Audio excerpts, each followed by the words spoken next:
Il est 19 h. Bienvenue si vous nous rejoignez sur RTI2. Voici les titres de cette édition. Les musées de Côte d'Ivoire sont-ils fréquentés par les populations? La réponse dans ce journal. Et puis en Haïti, après l'épreuve du séisme, les femmes encore plus vulnérables. Mesdames et messieurs, bonsoir. Merci d'avoir choisi RTI2 pour vous informer. Je vous le disais en ouverture d'édition, la Côte d'Ivoire compte à ce jour 13 musées, dont 7 publics et 6 privés. Le musée, il faut le savoir, est une institution permanente à but non lucratif au service de la société, ouvert au public, où l'on y trouve des œuvres issues du patrimoine culturel ivoirien. Mais une question se pose. Ces musées sont-ils fréquentés par les Ivoiriens? La réponse dans cet élément de Rosemont Kini et Alassane Parguin-Drabo. Le musée se trouve comme ça, à ma droite. Voilà. En tout cas, je ne connais pas là-bas. Souvent, ce sont des étudiants qui vont là-bas et puis des touristes. Ils ne sont pas les seuls à ignorer l'existence d'un musée en Côte d'Ivoire, mais également pas les seuls à se rendre dans un musée. Les musées ivoiriens et singulièrement ceux de la capitale économique sont très peu fréquentés, selon Oumar Bané, chef des guides touristiques du musée de la civilisation de Côte d'Ivoire. Les gens viennent petit à petit et je pense qu'avec l'effectif qu'on a comme population à Abidjan, il faut dire que c'est encore peu. Mais nous cherchons à faire venir encore beaucoup plus de personnes parce que le musée est ouvert pour toutes les personnes et pour tout le monde. Situé dans la commune du Plateau, le musée de la civilisation de Côte d'Ivoire s'étend sur une superficie de 2 hectares. Dans ce musée, des œuvres issues du patrimoine culturel des 31 régions du pays. Nous avons l'espace archéologique qui est toute la partie orange de cette salle, l'espace iconographique qui prend en compte les proverbes des différents groupes culturels de Côte d'Ivoire. Nous en avons 4 d'ailleurs. Et aussi, nous avons l'espace des arts, inventions et technologies. Il y a l'espace économique. Et la salle derrière a 3 différents espaces, c'est-à-dire les chefferies ou la royauté traditionnelle, l'organisation sociale et la vie politique. Tous ces objets sont significatifs selon les caractéristiques des différents groupes ethniques. Toutes choses qui attirent le regard des rares visiteurs. Et en cette période de vacances, les visiteurs sont généralement constitués de touristes de diverses origines. Nous avons pris de notre temps pour venir connaître la culture des différents peuples qui peuplent la Côte d'Ivoire. Moi, par exemple, il y a une image qui m'a marquée, c'est l'histoire, le Kalao, que symbolise le Kalao, la connaissance, le ventre du Kalao, etc. Donc on a appris beaucoup de choses. Après le musée des civilisations au Plateau, nous mettons le cap sur la commune d'Abobo, au musée de culture contemporaine Adama Tungara. Une exposition y a lieu.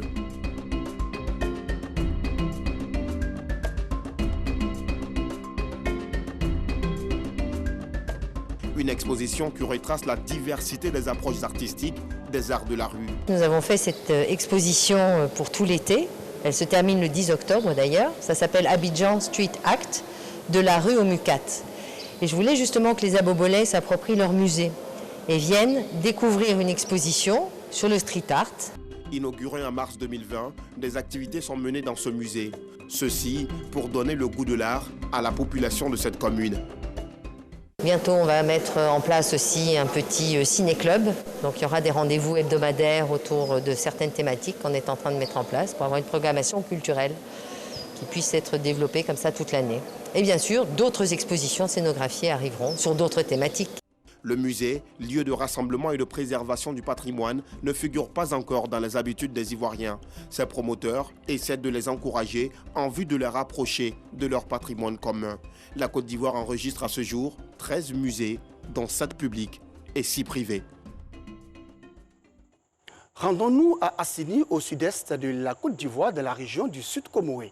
Cette commune a un nouveau président des jeunes. Maxwell Kwasi a été investi dans ses nouvelles fonctions de président des jeunes et a reçu sa feuille de route des mains des autorités administratives de la localité. Le tout nouveau président des jeunes d'Assini a été exhorté à œuvrer pour le rassemblement et l'union de toute la jeunesse de cette commune. Anissette Konan pour les détails. Officiellement installé par le sous-préfet et Gaoussou Diabaté, président de la Fédération nationale des unions de jeunesse communale de Côte d'Ivoire, FENEGESI, Maxwell Kwasi a prêté serment en tant que nouveau président des jeunes de la commune d'Assini Mafia. Premier président de la jeunesse de cette municipalité, Maxwell Kwasi s'engage à promouvoir l'insertion de la jeunesse dans le tissu social. J'attendais un test qui allait me donner le pouvoir et que mon président a bien signifié l'encadrement de la jeunesse, la mobilisation et l'insertion de la jeunesse. Au niveau du développement national, j'ai d'abord de l'épanouissement et créer un club de football que j'ai déjà mis les balises qui sont déjà prêts, qui vont déjà jouer les DDH déjà, et puis essayer de financer les projets des jeunes. 75% de la population d'Assini Mafia est composée de jeunes dont l'âge est estimé à 35 ans. Et selon le maire de la commune, le président de la FENUGESI, les défis pour le tout nouveau leader des jeunes d'Assini Mafia sont énormes. Il s'engage donc à l'accompagner dans ses nouvelles fonctions. Il est le président de tous les jeunes. C'est ça qu'il faut retenir. Donc, les jeunes, sachez qu'aujourd'hui, vous avez un relais auprès de nous. Et que vous pouvez vous organiser pour que vos doléances, vos besoins soient organisés, structurés, et qu'il soit, lui et son équipe, soient votre porte-parole auprès de la commune. Nous avons consacré un pan de notre intervention à l'appel des jeunes à la cohésion sociale. D'autant plus que dans l'actualité du pays, les acteurs politiques qui étaient divisés hier se sont retrouvés et se parlent aujourd'hui dans le cadre de la dynamique de la réconciliation. Naturellement, il est important pour nous en tant que leaders de jeunesse d'appeler les jeunes à s'inscrire dans cette logique. Mais il est également important pour nous d'appeler les jeunes à ne plus avoir le comportement qu'ils ont eu à l'occasion des divergences politiques qui ont opposé des acteurs politiques. La cérémonie d'investiture du président de la jeunesse communale d'Assini Mafia a enregistré la présence des guides religieux, des autorités administratives, des chefs traditionnels et d'invités spéciaux. Elle a aussi été marquée par les prestations d'artistes.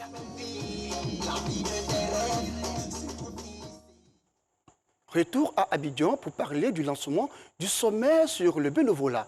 Jeunes, soyons des acteurs consciencieux pour le développement de nos différentes communautés.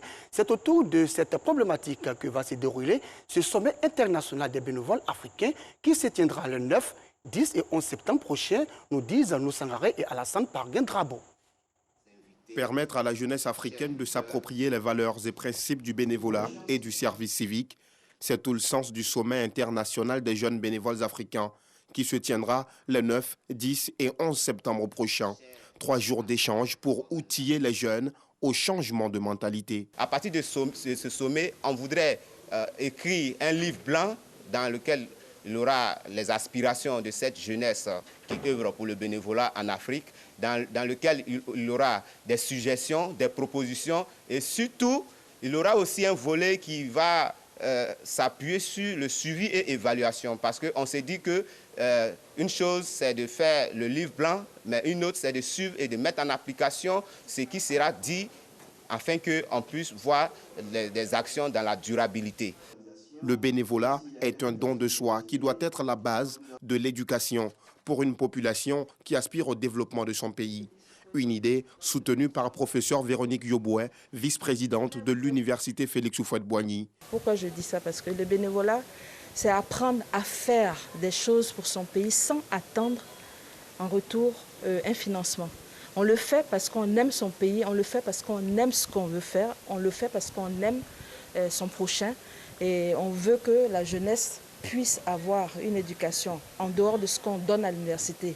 Ce rendez-vous des jeunes bénévoles africains sera meublé par un marathon sur la paix. Ce marathon, ça sera une sorte de marche. Nous allons marcher ensemble en t-shirt avec des cartes blanches en main pour dire oui à la paix, oui avec la jeunesse, la paix est possible en Afrique et que nous voulons transmettre un message à nos leaders pour dire que la jeunesse africaine en a marre de tout ce qui est guerre, de tout ce qui est perturbation, de la croissance de cette jeunesse.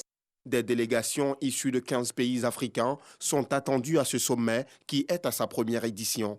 Un sommet qui va rassembler 600 jeunes de toutes les obédiences, diplômés, jeunes en activités et étudiants.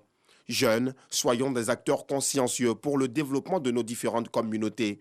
Thème choisi pour ce sommet international des bénévoles africains.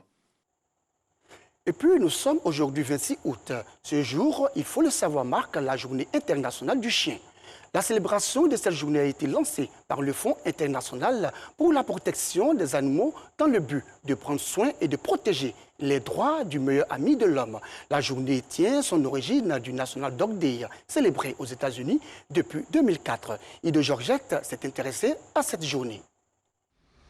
Célébrer chaque 26 août la journée internationale du chien est une occasion pour les organisations de défense des animaux domestiques d'inviter le monde à préserver la vie de cet animal à quatre pattes.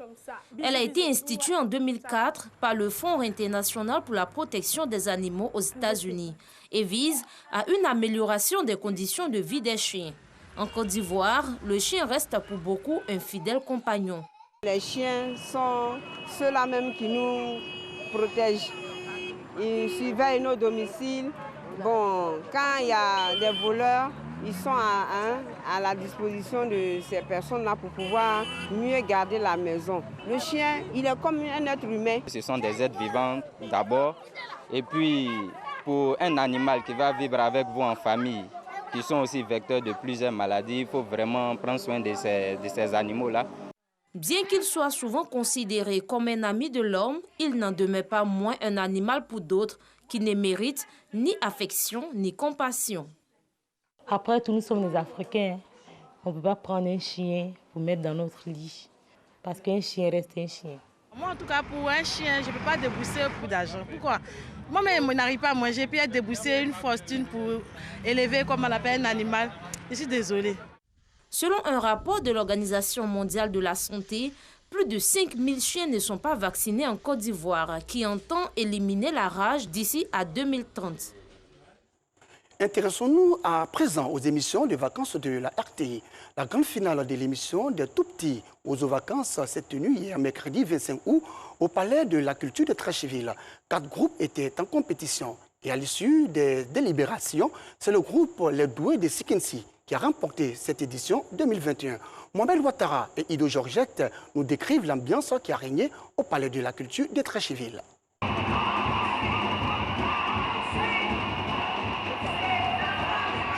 C'était la grande finale de Wozo Vacances 2021 ce mercredi 25 août au Palais de la Culture de Treichville.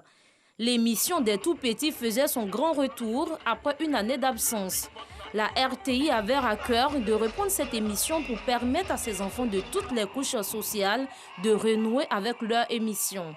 À cette finale, 4 groupes étaient en compétition. Les enfants de la symbiose de Tia-Salé, les Doués de Sikinsi, Royauté Béni et émergent groupe de Tiémé. Sur scène, les enfants font montre de leur savoir-faire.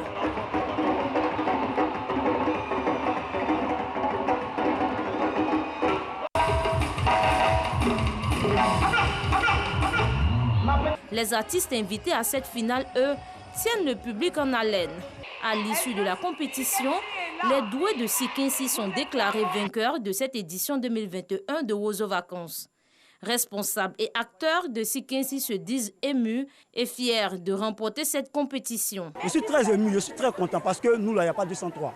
Quand on veut, on prend. Voilà, c'est comme ça. Quand tu viens à Sikinsi, tu viens dans le groupe de Sikinsi, c'est que forcément tu vas faire la coupe et puis tu vas remporter. Voilà. Ce groupe s'est démarqué par la créativité et l'ingéniosité dans sa danse chorégraphique, mais aussi par la pertinence de son conte. Le public se réjouit du grand retour de cette émission des Tout-Petits. Vraiment, en tout cas, c'est bien amusé. Tout le nouveau, super bien. C'est super bien. Vraiment, les enfants s'amusent très bien.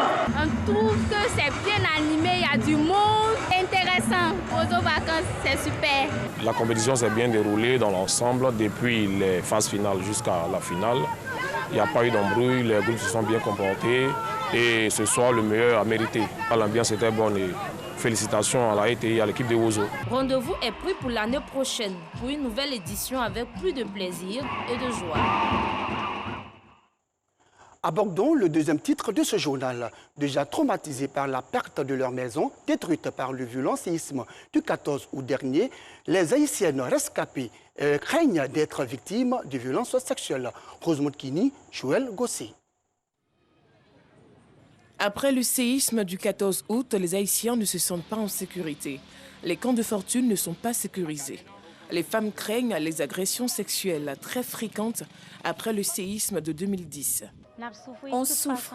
On n'a pas accès à des toilettes. On ne peut pas uriner. Tout le monde vous regarde. On a besoin d'un espace adéquat pour se laver. C'est difficile de se laver même en fin d'après-midi. On peut voir à tout moment une torche. On ne sait pas s'ils sont d'ici ou d'ailleurs, car c'est un terrain vague.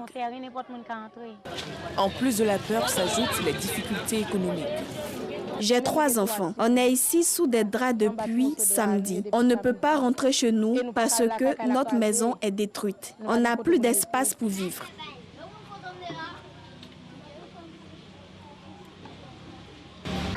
La maison est fissurée.